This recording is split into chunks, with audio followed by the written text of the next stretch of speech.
Ndamuka muna sindikuda mafaera asina kukanikwa nezvepadera ndoda nyaya dzechokwadi saka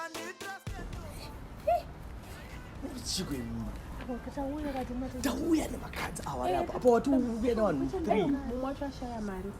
kuti makadzi panikuda vaccine iwe titrai kutenga makadzi kutenga kadzi sei shotkati kamaki iwe kuvhakishini mbiri shotkati covid shotkati iwe anditati anditotenga makadhi kuti tiwane kupfuura marodblok anonetsa mutauna aya ndafunga kuti madhire kuti ndikwanisa kupinda kupinda pai uya anonetsa makindo zvaunonetsera ndauya ndinopazvi mana makutanga kuita conference papadhiri rakumana muda chiko imimi muna ukazorwara mangwana apa usina vaccine Urwarei? urwara zviri sevhiye Urwarei? muda chiko imimi covid zve kadhi rekungoti tikwanise kunopinda mumaketi titengese kuno kwaira kuti ungopiwa passport rekukurokusa marodblok chete marodblok ndari kunetsere covid iri kunetsere kuuraya vanhu vanhu vari kurwara zviri serious elise kwavaya vaccine ka unenge wani chinhu chokwanisa kurwisa muviri mako kunyeti chichikuitika muda kadhi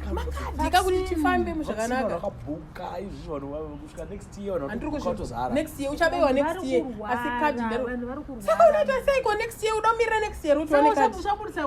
vaccine kadhi revaccine kana covid yauya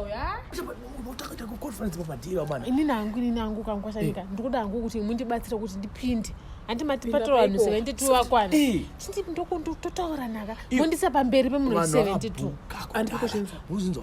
makati vakasvikandasakati kuta madhirira kuti ndisi pamberi pevakabhuka bhatarakati tiende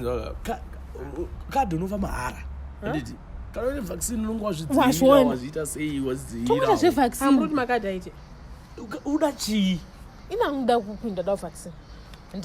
vaccine manje yama 10 manje wakabhukwa vanhu vakatobhukwa ndondichokuisai pamwe because ndichatogura futi sister vari kubaya futi ndinowapa futi something saka ndini ndine 5 ika aiwa kane andoona ndokumbira vanhu ka ndokwana kunde ndichikupa vanhu tikamuta 15 handiti mari yamadhiri haina change ndoiwana kupiwa change iwo musadaro iwe wabadira 15 it's okay ini ndabadira 5 inzwaka kana musikudaka chenda ini ndabadira 5 yangu ndopinda andenda kumbira